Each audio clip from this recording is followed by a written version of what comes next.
All right, what's up? We're back with more of Avernum Escape from the Pit. We're in Fort Duvno now. So let's continue on. You see a tall, attractive woman with short, dark hair. She studies you carefully as you approach, clinically searching your bodies for any sort of damage. Welcome, warrior. I am Carol of the Hammer Clan, a healer by trade. My skills are much in demand in this fort. What services do you provide for Fort Duvno? I heal the soldiers of this rather struggling outpost as best I can. It's a difficult but necessary job. Struggling? What do you mean? Between the bandit raids and the Nephilim, there is no end to the wounds I must tend to. We're always looking for help against them. You can find out more from Captain Johnson. Where is Captain Johnson? He's in the central barracks. He's a harsh and cold man, but a skilled commander. He scares us all, but he keeps us alive. If you want to help us in our struggle, he's the man to talk to. Carol sits in her workshop, waiting patiently for more wounded soldiers to be brought to her. How are you? Still feeling well, I hope. Can you heal me? Carol inspects you. I see no need. What few bruises you have will fade in time. When you enter a friendly town, you will automatically regain all lost health and spell energy. What can you do for me? Alas, I have no potions to spare. However, if you pay for my time, I can share with you a few minor rituals focusing a patient's natural energy to heal wounds. Do you know where I can get potions? Speak with Walner, the sage. He can make potions if you provide the materials. You can only teach me minor rituals? That is so. If you wish to learn more powerful techniques in the healing arts, go north to Formello or south to the Tower of Magi. What rituals can you teach me? Carol the Hammer Clan can teach a handful of weak rituals for healing and protecting the afflicted. I don't need anything. Then I wish you safe travels.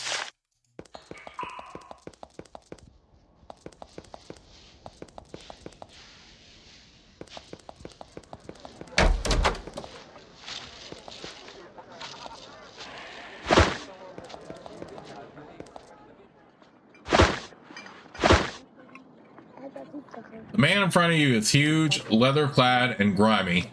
He holds a very large hammer. The heat from his forge leaves his face flushed, and the red stands out dramatically against his pale skin.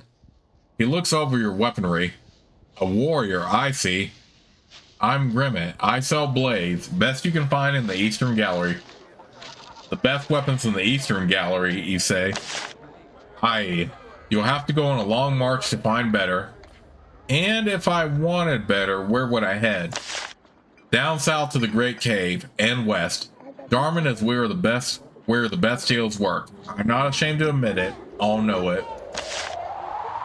Grimmet nods. Need a weapon? Still the best you can find in the Eastern Gallery? Nice shop. You are the Fort Smith? Aye, I'm the blacksmith around here. I repair weapons and the like. You can buy some here and sell your spares as well. Can you repair anything? Actually, I just do small repairs. Now Boutel up in Fort Draco, he can do some good repairs. Is there really a demand for blacksmithing? Oh yes. The soldiers need fresh weapons as fast as I can provide them. The raids have been coming faster and faster. Who is doing the raiding? Mainly from bandits lately, with the big kitties taking up the slack. There used to be lots of farms through the north. Used to be. Now we're the only four in this area. He pauses to think. You know, we could always use some help. Talk to Captain Johnson, the guardhouse across the street. Alright. That's all we needed from him. You see an old man sitting under a tree. He's fishing. Are they biting? They are. Catching plenty of the pale, slimy little monsters. What do you do when you aren't fishing? Well, not much. I used to be a farmer. Now I just do odd jobs and fish. What sort of odd jobs? Foraging, cutting down the cave wood and shaping it into boards, burning trash and waste. Same amount of work to get done down here as up on the surface. Why did you stop farming? He speaks loudly for the first time in anger. Those cat bastards. They burned my farm. They wanted the land, so they took it. Johnson sent out a group to attack their new fort, but they were never heard from, so I'm stuck here. He calms down and goes back to fishing.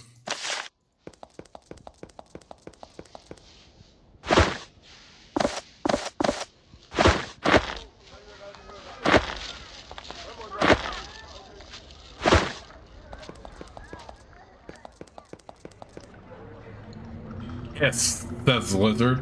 It has a little collar around its neck. It must be someone's pet.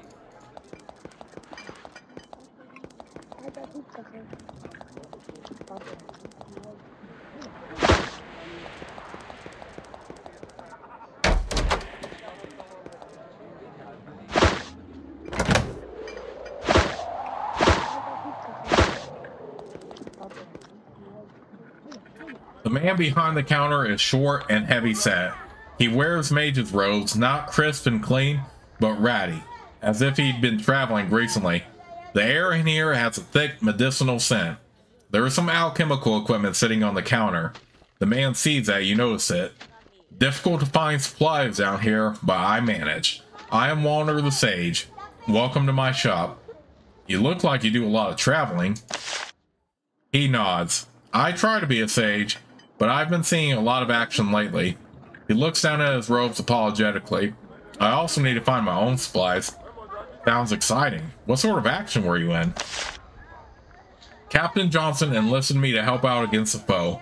I was on a raid against a bandit fort up to the hill to the west. It was a mess, but we fared much better than the group that attacked the Nephilim to the north. None of them returned. He looks at you hopefully. You know, if you want to help, you can speak with the captain. What sort of supplies? Mold and fungi. I use them to make my potions. Any of the sort you find, you can bring to me. I have been trying to find a source of mandrake and grey mold, but I have had no luck. They are terribly rare. Walner the Sage cleans his mortar and pestle as he speaks with you. My knowledge and skills are at your disposal, traveler. What can a sage do? Well, my specialty is alchemy. If you have foraged any lichen or moss or fungi with proper properties, you can show them to me. If they are fresh enough, I can make something for you. For example, if you brought me healing herbs in adequate quantities, I could make you healing or curing potions. Even better, with the right mix of herbs, I could make a brew that speeds you up in combat or restore your magical energy. Very useful, much in demand. I don't need any potions. Alright, safe travels to you. We do have herbs, but we're not gonna spend them meat quite yet. I think in the original, like, Avernum games and also Exile, Escape from the Pit, you had to make potions yourself. But it is way more convenient to just get herbs and then NPCs can do it for you. It is one of those things that you kind of wasted skill points on. A small, slender woman sits behind the counter, working on fletching an arrow. Years in the underworld have made her skin white to the point of translucence. She holds up the arrow, inspects it, nods her approval, and sets it aside. Then she looks up at you. Welcome to my workshop. You can call me JR. I offer fine tools for puncturing one's foes from a safe distance. Do you know where one might learn about archery? I have been known to share my secrets, but only the ones of adequate prestige to be worth my time. What kind of missiles do you make here? I make and sell archery supplies and javelins. Let me know if you want to purchase something. My stock is kind of low. Most everything I make has been going to the soldiers. It seems like a very violent area. It is. Sometimes I wish that my business was not so healthy. Who have the soldiers been fighting? To the north, goblins and Nephilim. To the west, brigands and the rare Caesaricae raiding party.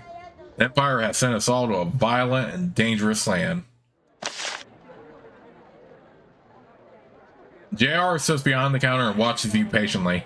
Her own bow leans against the wall behind her. It's a beautiful weapon. I want to buy some missiles. JR's archery. JR carefully handcrafts bows and javelins from cave wood and sharpened stone. On the surface, her weapons will be discarded as garbage. Here, they might save your life.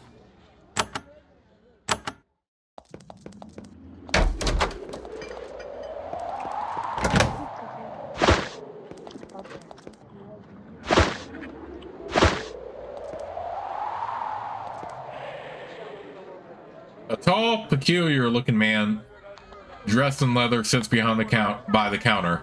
He has long hair and a broad smile, cold, calculating eyes. "Hello," he says in a soft voice. "I am Jason. I sell supplies." "You sell supplies? Isn't that a bit vague?"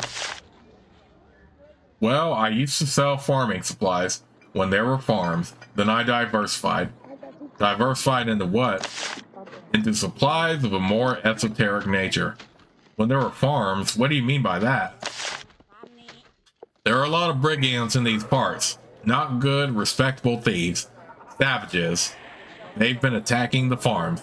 There's one band of them in particular that I like to see dealt with. Perhaps I could help you deal with them?" Perhaps you could. At that, go straight north towards Formello, and you may meet a group of bandits which has been extorting money from merchants passing by. Deal with them, and I will pay you handsomely. Jason steeples his finger in front of his face and leans back in his crude stone chair. "So, supplies, do you need them? Can you be more specific about your trade?" "No," he thinks. "I only sell supplies for farming." He makes little air quotes with his fingers when he says the word. "If you want to do some trading, I can show you what I have. Otherwise, please leave." "Alright, I'd like to buy some farming supplies." Jason's equipment seems to be more suited for a brigand or adventurer than a farmer. Some of his supplies seem quite useful. Indeed. That's all for now, thanks.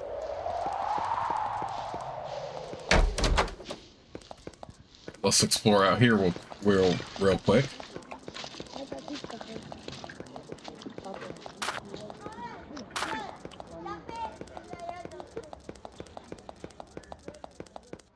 Oh, we have some healing herbs up here.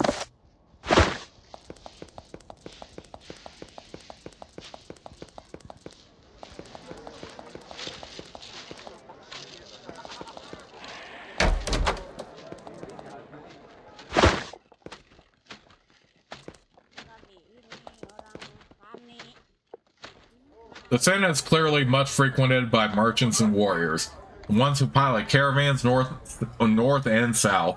The proprietor waits impatiently behind the counter. "Stop gawking," he snaps. "I'm Alice, and this is my inn. We have drinks and supplies. Sometimes we have rooms. That's all. Hear any gossip from travelers?" She takes your coins, inspects them, nods, and pockets them. Then she says, "Haven't heard a thing." Alright, let me see the menu. Alice sells the same unpleasant ale available throughout Avernum. He also has pale, slimy fish from the lake. "I don't need anything." "Oh." She turns away.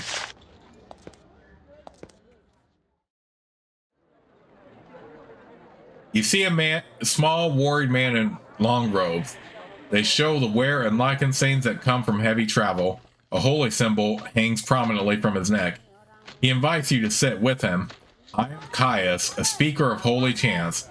Come and join me. I don't mind some company as I take a rest from my journey.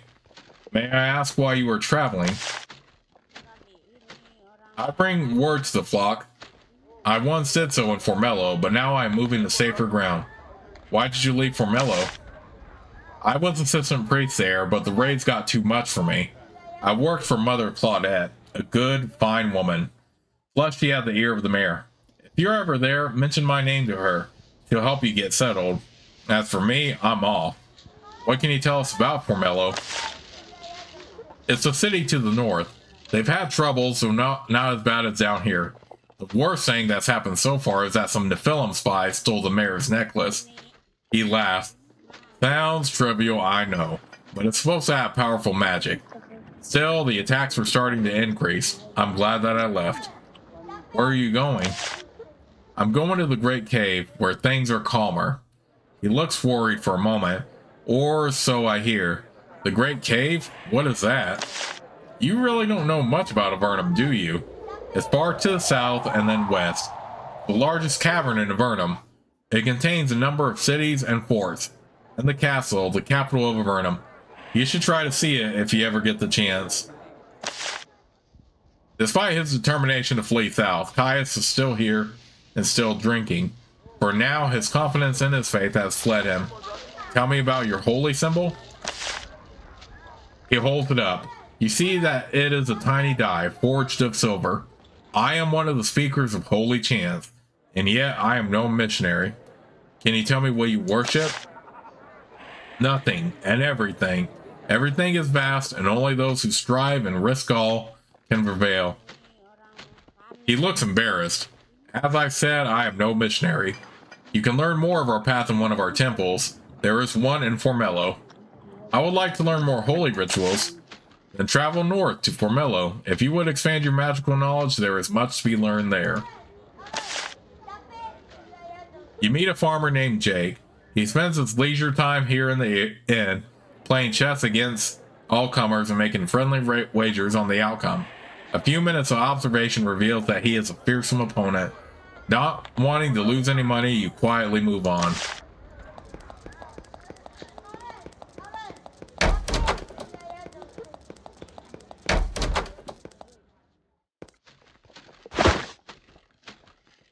Remember what you saw on the job board in Silvar? You tell Captain Johnson of Jade's plight. He nods. I could use another blade. I have a scout going to Silvar soon. I will send word to this young warrior. He tips you a handful of silver coins for your trouble. You see a large bearded man in gleaming steel armor. An iron halberd is strapped over his back. Clearly, he must be the captain of this fort. He is a grim man with cold eyes and a huge variety of scars. Fortunately, he doesn't look unhappy to see you. So you are here, he says. I got word promising warriors arrived in Fort Avernum. I won't pretend we don't need the help. I am Captain Johnson. I'm in charge here until we get a new commander. Tell me more about the fort? I've been in charge of it since our commander died. They should have replaced me by now, but the castle is in no hurry. We were meant as a staging post for merchants heading north to Formello, south to the Tower of Magi and the Great Cave. We weren't intended to be the protectors of the whole Eastern Gallery. We just ended up that way. What happened to the commander? Fell to an arrow while attacking a band of brigands. Not a savvy fellow was put in charge of this fort in more peaceful times, and he never adjusted to the harshness of life. Why haven't you been replaced? He raises a mailed fist and slams it onto his desk. Because I get results. Because we kill without mercy. Because I live to see Nephilim blood flow freely. And they won't promote me for much the same reason. What can I get here? Healing. Some crude supplies. Warner can make potions. If you want to get proper equipment or learn magic, so you'll have to go north to Formello. Captain Johnson says, you wish to talk more? Now is not the time for talk, but for action. You note the large number of dings and notches in the blade of his halberd and wonder how many of those were left by the skulls of brigands. How can I assist you, Captain? I could use some help protecting this fort from the bandits and the Nephilim. It's my job to not rest until all the vermin are dead. But you have all these soldiers. What can I do? Our soldiers are the best, but we can always use some adventurers too. Bandits are off balance now, and we can really use help against the Nephilim. He practically spits out the last word. There was a weird gleam in his eye. Tell me more about the Nephilim problem? His face twists into a cold grin. It's a little disturbing. Vicious vermin. I love to strangle every one. They're building a new fort to the north, and I sent a small group to check it out. All my scouts were lost. We need to burn out that lair while it's small. He grins. Of course, we're getting them back.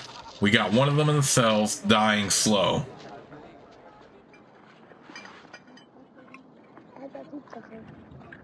Yeah, this is really not a good time to try to be you know, the pacifist type, because so we'll just go ahead and say this. Nephil prisoners, I hope you kill them. I can't stand those feeling like savages. Don't worry, we'll take care of them. I don't go in for that mercy to non-humans dribble. If they fight us, they pay. I'd like to help you with your Nephilim problem. Alright then. The new Nephil fort is to the north. It's being dug out by goblins right now.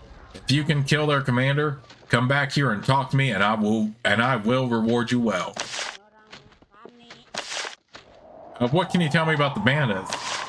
I'm not too worried about them. They live in the fort to the northwest. They destroyed several farms, but we're wearing them down. I'd like a chance to fight against some bandits. Can I help you? Definitely. The bandits have overrun a ruined fort to the west.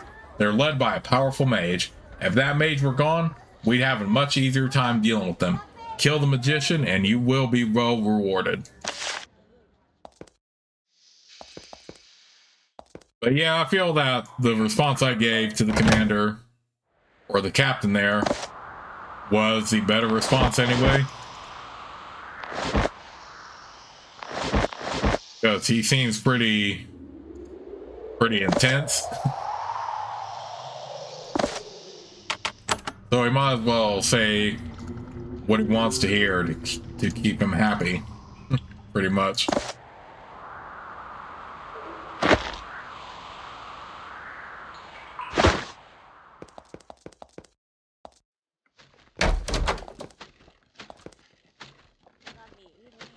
There is lone Nephil held in the cell.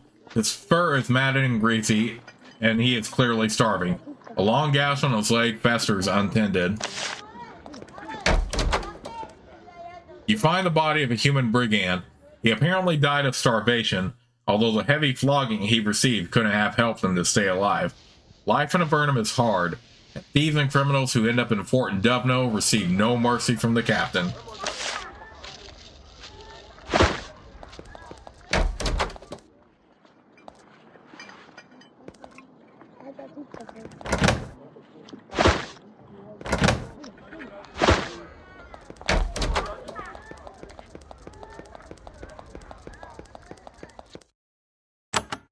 We have some quests we can clear out here.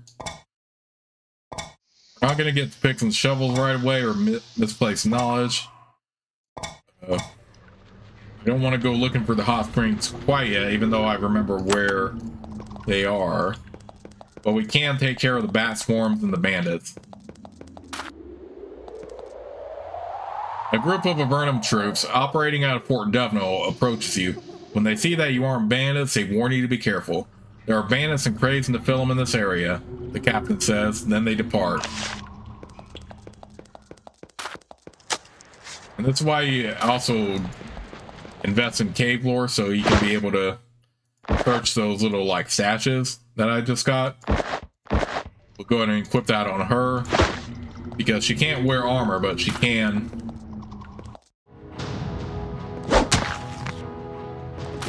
wear stuff that has like magical effects, stuff like that. Alright, these aren't the bandits that I'm looking for, but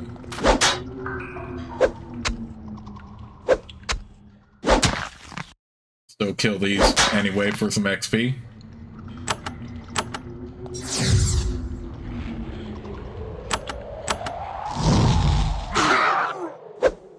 Gotta like the stock sound effects that play whenever that happens. That or whatever that scream is. I can't imitate it, but you know what I mean.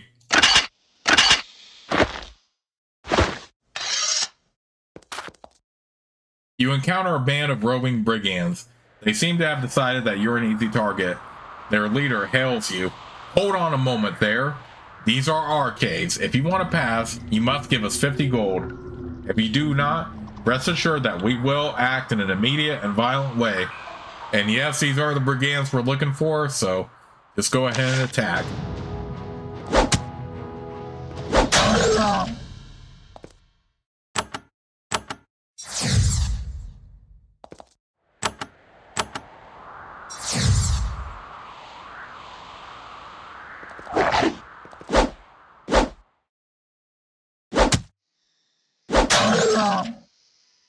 Make sure we took out both of those giant lizards because they can do a decent amount of damage.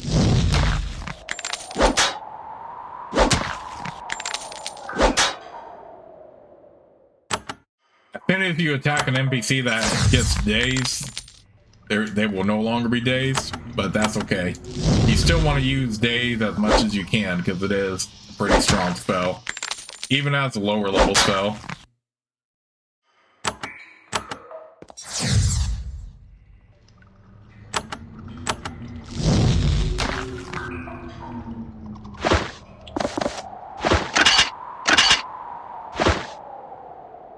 You have defeated the bandits. You don't find any loot on them. You must have been their first intended victims of the day. Fort Duvno will be very grateful for your help.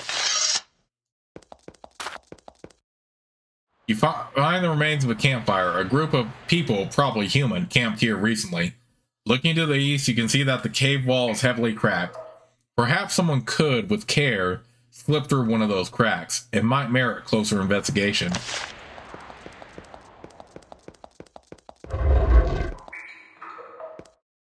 There are a lot of supplies stored here, heaped around a cold and abandoned campsite.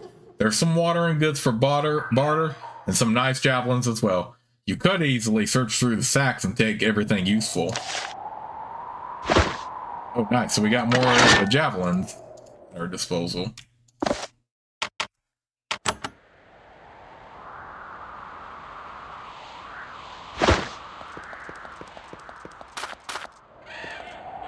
The already moist and sulfurous tunnels of Avernum grow even more humid in this direction. You think you're approaching some sort of fumarole or other volcanically active region. As you walk east, you see many large bats flying near the ceiling of the eastern gallery, as if they are following you or hunting you.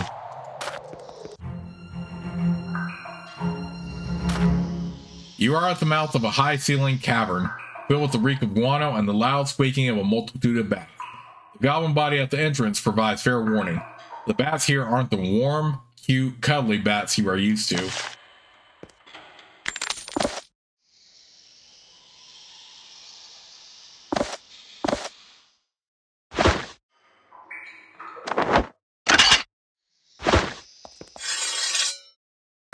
Alright, we're not going to fully explore this cave, but we are going to kill the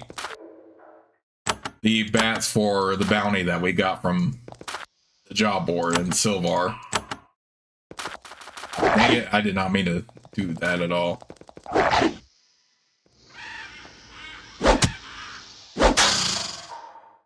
And it's okay if we don't kill like every single one of them, because we're just getting our bounty anyway.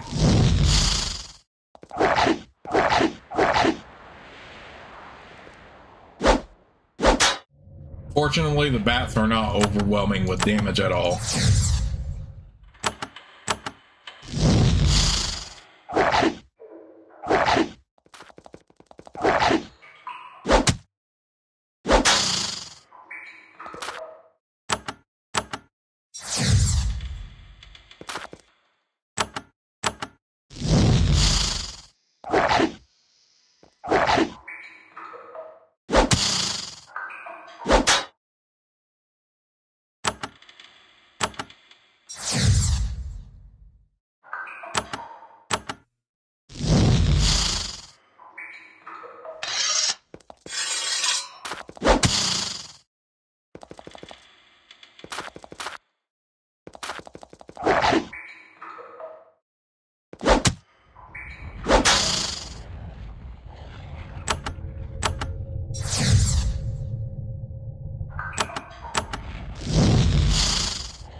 Alright, once it says that was enough to earn your bounty like it did at the bottom of the screen there, you can move on, but let's go ahead and kill these for extra XP anyway. Although, yeah, we're not going to fully explore the cave though. That will come into play later, and it's actually a lot more challenging in this part anyway.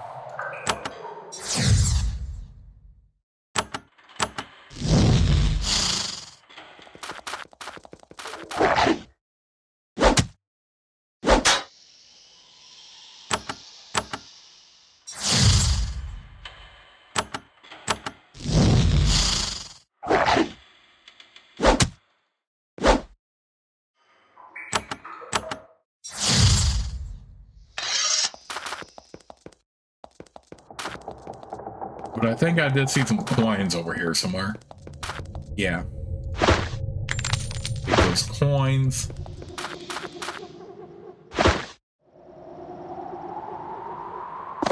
Get some more javelins. I'm also going to try not to equip too many javelins at one time because of how it would eventually encumber them to carry so much weight, so I'll try not to equip too many javelins. Ooh, but we found this back here.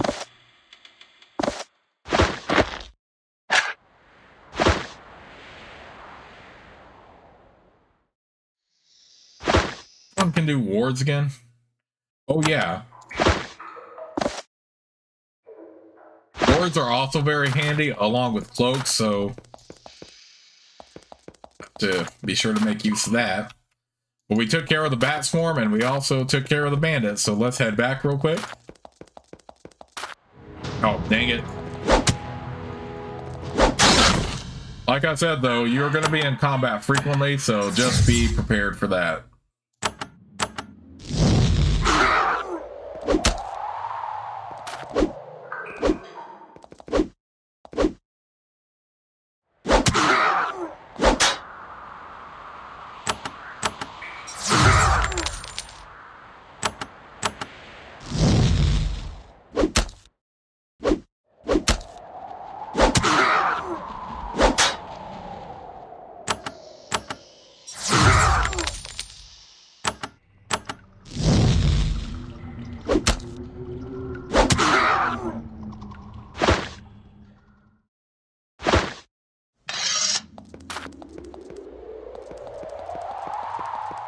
Alright.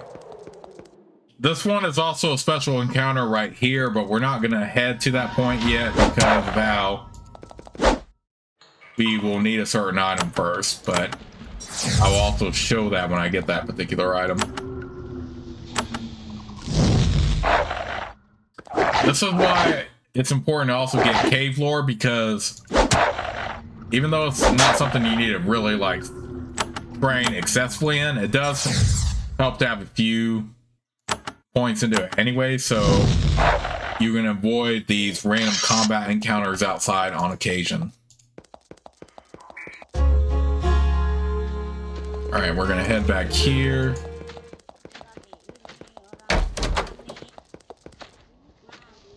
You tell Gary a heart-stopping tale of vicious battles against bats. He nods approvingly and presents you with the pouch of coins and a bronze broadsword. Okay, well that is definitely a lot better than the one we had. So, we'll give that to Ariadne since she's a melee weapons user. Eventually I'm going to build Ariadne to be a dual wielder, so there is that too.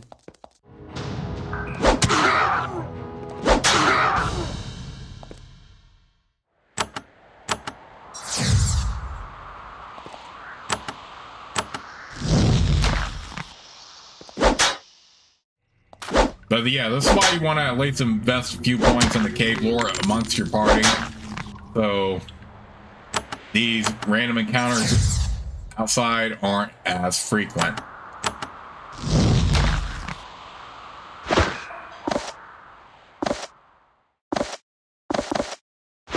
Okay, more crude javelins. Now, for the javelins and the thrown missiles that actually have value to them, you don't necessarily need to have capped or equipped as a weapon. You're fine with just iron. Honestly, because thrown missiles are so sparse anyway, I don't really think it's worth investing into a character that is strictly a thrown missiles user. So yeah, there is that. Anyway, I found the bandits you told me about. They won't be troubling you anymore. Jason says, ah, yes, I have heard already of your glorious triumph over that band of murderers. He presents you with an iron shield he kept behind his counter. This is not magical, alas. Magic is rare down here. However, it can deflect many a blow. Okay, so let's go ahead and put this on my priest here.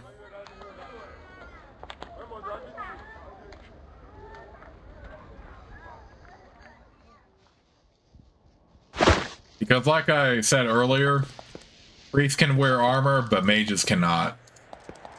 So there is that. Anyway, we got a reputation boost, but like I was saying, yeah. In my opinion, it's not worth it to make a... You find the ruins of what was once some sort of farm or homestead. It's now a burned out shell, clearly the victim of some sort of attack. Yeah, it's not worth it to create a pure thrown missiles fighter because of how you will need to restock, and also with both, it's unlimited ammo. So if you are going to create a ranged fighter, then it's better to just create just a regular archer. Anyway, you see a homestead ahead by a small lake. Smoke is rising from it. From here you can't tell if the smoke is coming from a bonfire or a house fire. You approach the farm and find a ruin. What is more, it's been a ruin for some time. The smoke came from an unattended bonfire, left there to lure you in. As you turn to leave, you see the approaching bandits. More bandits to fight, awesome.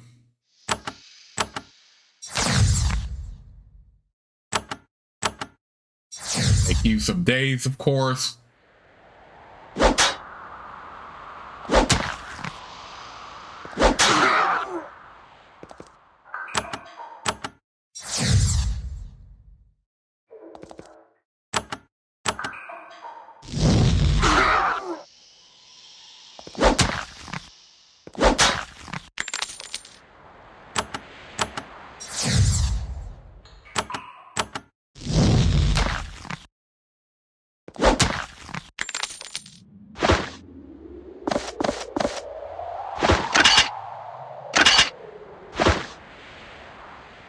You enter and search the house, afraid of what you might find. Fortunately, there are no signs of violence inside. The owners of the house must have fled before the bandits arrived. I wonder if that was a farm of the guy we met back in Fort Duvno, the one that was a fisher there now. I wonder if that was his farm. I don't know.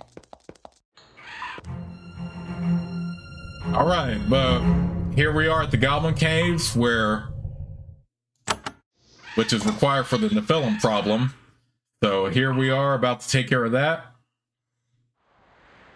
But we will be doing that in the next part, so I will see you all soon. Until then.